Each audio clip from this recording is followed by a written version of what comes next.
Oh, welcome back to the channel, everybody. It's the next day. This is the wrong head, as you can see. This was that one that was busted. Now, this is a Canadian-made Ingenious Devices Limited. This is what everybody, for slang, just calls an IDL machine. You know, simple reason. But I haven't used this same machine, since 1984, fall of 1984. I wanted to go hunting, and he wouldn't give me the time off. So I gave him a 2 weeks notice. That's a piss poor thing about being an independent son of a gun, you know? I couldn't stand somebody controlling my life, so I gave him my 2 weeks notice and told him, I said, don't hire me back, because he'd hired me back 3 times previous, and I had got done every time because he wouldn't give me 1 or 2 days off to go fishing or hunting or whatever. And anyway, the last time I says, you know, I like you, but don't hire me back. So, because he just wouldn't give me time off. He was too busy, and I didn't like to be tied like that. Nothing wrong with the guy. We was good friends right up till the day he died. But, you know, it's just one of those things. I couldn't stand being tied down. But anyway, yeah. So I didn't have a clue what this was going to bore, oversized, whatever. And I'm not going to measure it. I can see it's a hell of a press fit. There's probably 6 or 7 thousandths there. Plenty of press fit. So I didn't know what the cutter was going to do. You know, you don't know what he had him set for. You know, it's supposed to be a 2-inch, but you know, who knows? I haven't even mic'd this to see if this is 2-inch. I don't know, but I know it's going to work for me. So I'm going to take this head off, and I'll bring her along, setting up the other head. Unfortunately, for some reason, Paul had to cut this stud off for some reason, and so it's only clamped on one. This one is just setting there for balance. And anyway, it's not perfect, but this guide is rock solid, so it's doing its job. So anyway, we're going to put a couple of seats in next. So I'll show you the setup. These technically, you know, this one should be out here, but I didn't want to have to do a double change, you know, and pick the head up. So this head's heavy enough. As long as I put my elbow over here while I'm cranking it down, it'll be fine. Got the pilot in that we made. I did go and make a couple of, or a longer stud. And other than that, it's pretty straightforward. You know, we got a nut on the bottom of the guide. So, set the cutter on.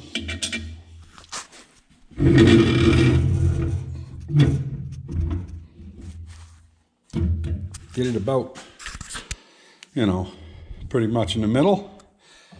This has got some wobble, so it'll self-align, you know. The guide is what's doing all the work. And then with that setting down, that looks like it might be down in the grind just a skosh. Maybe not. We're gonna, well, I'll get you back here where I can use both hands, because, well, you just need to. So anyway, let's see what you're looking at. Okay, you're doing good. So we drop that down, make sure she's seated, lock your quill. This here's the seat we're going to use. You notice it's a little loose. See, that's the difference in the heads. So we'll drop that down tight. Anyway, loosen that up. See what happens.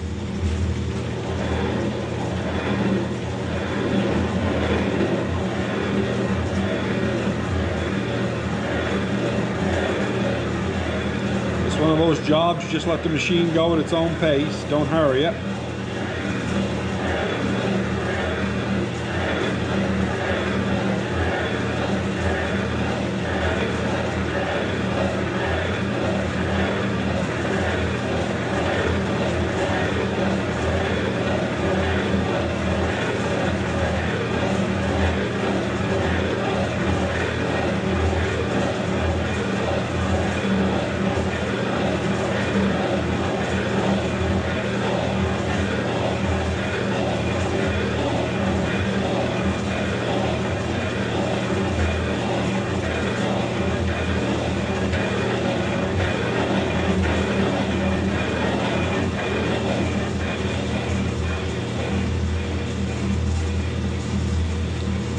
right there should do it.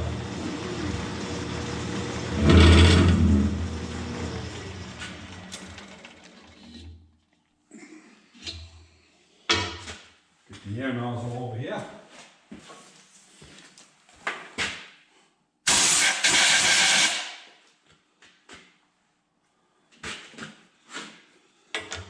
And that is what you end up with. Let's take a look at this here. So, come out pretty good. Don't know if that helps you or hurts you, but anyway. So, we will take the seat driver. Yeah, it doesn't just fall down in, that's a good thing. This one here is a little dirty. I want to get a little bit of brake clean and clean that. I'm using Loctite, you should have stuff clean. Yes, sir. I'll be back. Okay, telemark it up. That's one thing I've been trying to talk Carol into is to get rid of the landline. Because it's nothing but a pain in everybody's ass. So this stuff's real thin. This is sleeve and bearing retainer, and I really don't know if it's really needed, but when I worked back in the 80s, we always put it on. So we'll set that right there. I'm gonna have to move that sideways enough here that I can swing a hammer. And that just drops like so. And now we find out if the hole's big enough.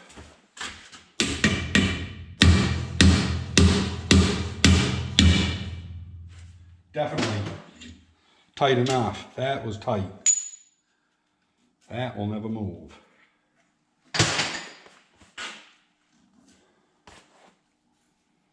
Yeah, nice job. So you can actually see over here, we're probably 2 or 3 thousand, well, not 2 or 3, probably 8 or 10 thousandths below that surface. We're about even everywhere else. Even, but that might even be a couple thousandths proud right there. But yeah, that's a good job. So now we just got to do it to this one. Yeah, I'll probably put you on time lapse for this one. It'll go a little faster. I'll bring you back in a few.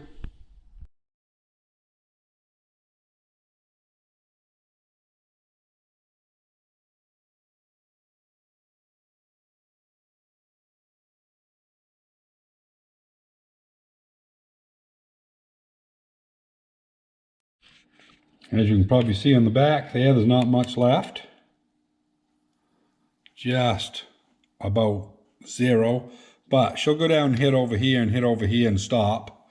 And it'll be tight enough. It won't go nowhere, even if it's not supported in that one spot. So anyway, we'll go ahead and drive her in.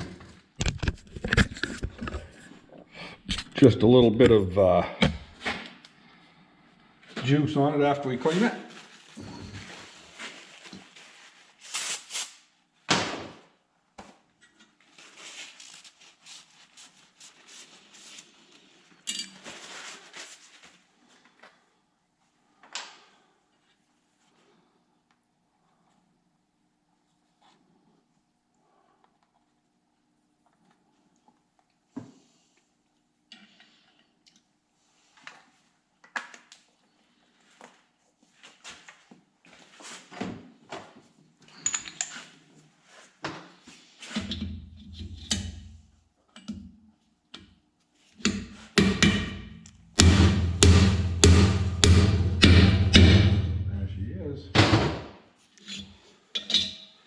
There, 2 seats done.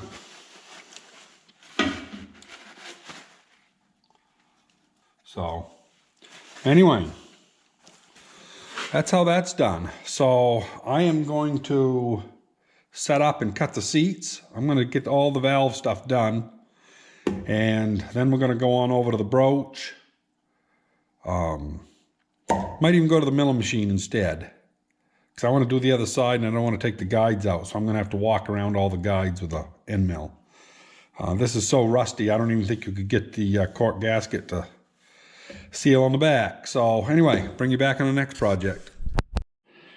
Well, I just wanted to show you these little screws right here. They're 5x40s. And all of them that are here almost, the Allen head is pretty much worn out of them so that they slip. But I was able to cabbage enough out of some of these smaller ones that I got a set to cut these seats. Paul apparently in the last, 8 or 10 years of running his machine shop, as he had one of these screws wear out, he discarded it and just stole one from something else. So I've got all kinds of the little washers and all kinds of the cutters here, but I don't have many of the screws. They're only 25 cents a piece. I'm going to order a bunch of them and get this stuff. So, when you go to use something, it should have all the... Okay, we're going to give this a whirl here, see how she goes.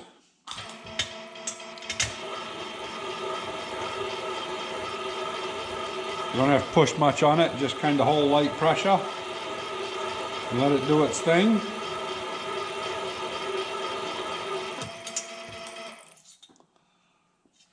And we got about a 1/16 of an inch seat.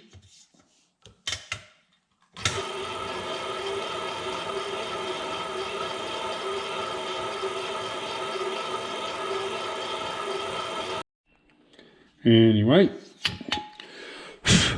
so that right there is getting a pretty good seat.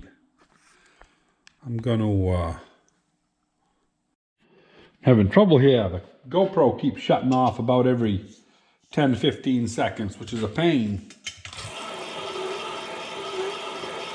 So I don't know what the deal is, but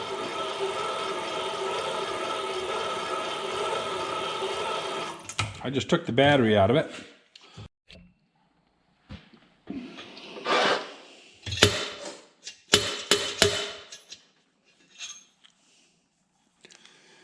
Pretty good looking seat. I smashed it with my fingers in a few spots, but anyway, I'm going to do the 2 intakes, do the same way, get them cut, and when you see me again, we're going to be setting this on the milling machine or the broach, one or the other, and doing the machining. I don't know what's wrong with my camera. Keeps shutting off about every 15 seconds or so. So it's a bunch of very short clips.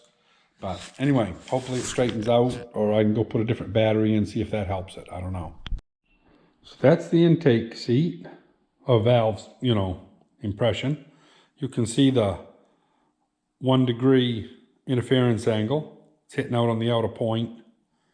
So, yeah. I'm going to do the other one the same. Well, this is going to be a 10/1000ths cut.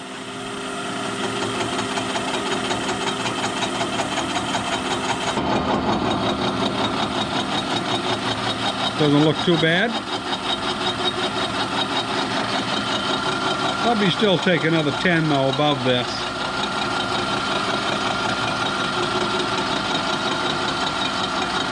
Still see a lot of rust in there. I'll bring it back when I get across. So this is what I got done on the first pass. 20 thousandths deep. Seems to have cleaned it all right. There's a little bit of shit up here. I'm not too worried about it. So, anyway. Yeah, well, that's the sand core wires. There's one right there, too. A lot of your old stuff you find that. I don't know if you're still doing the new stuff or not. But anyway, I'm going to reset my hole downs, probably back to these 2 bolt holes, and yeah, then I'm going to put a 1/2 inch end mill in, and I'm going to chew around the guides, get that all down the same elevation. Really, the only thing I need to do is right through here, where the gasket's going to be, and probably where the nut's going to screw down. But yeah, I don't want to take any more than I have to, because the nuts are going to go in further, and I'm already going to run a thread chaser over them to make sure that I don't bottom out.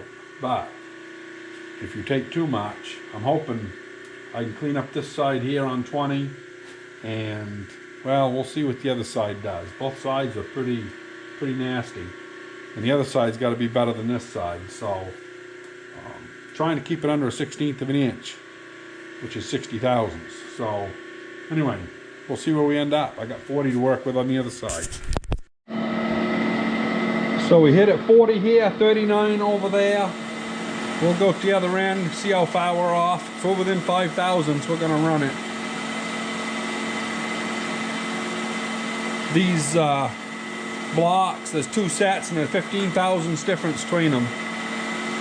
So I ended up putting a shim on the third one down here. Oop. Got a little slower. Yeah, 3 thousandths. That ain't bad. So we will run it. Oh boy, 10 thousandths to 20. Let's go 20. We'll see what happens.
Well, we're just finishing up.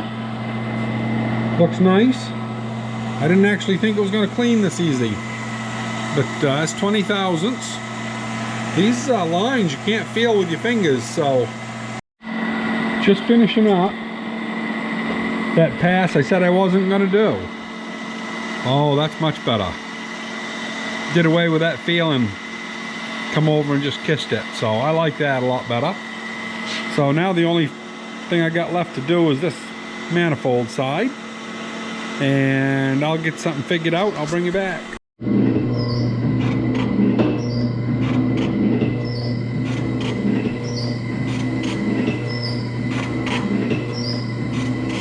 A little bit of shaper action.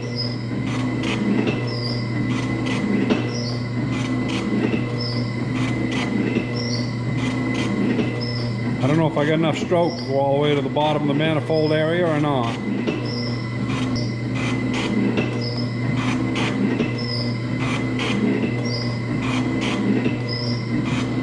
Bring you back when I get done. See how she looks. Well, we're almost done. I got a lot of stick out because I ran out of travel on my down feed. So I had to set it up all the way to the top and run the tool all the way out. Not ideal, but it's working. Once I get this pass done, I'm gonna quit for the night. That'll be it for this video. And tomorrow, I'm I'm gonna clean this real good after I run taps through everything and clean off the block, run dyes over the studs, and hopefully after I put the valves in this head and whatnot, we'll put her on. That's for tomorrow's agenda. So there we go.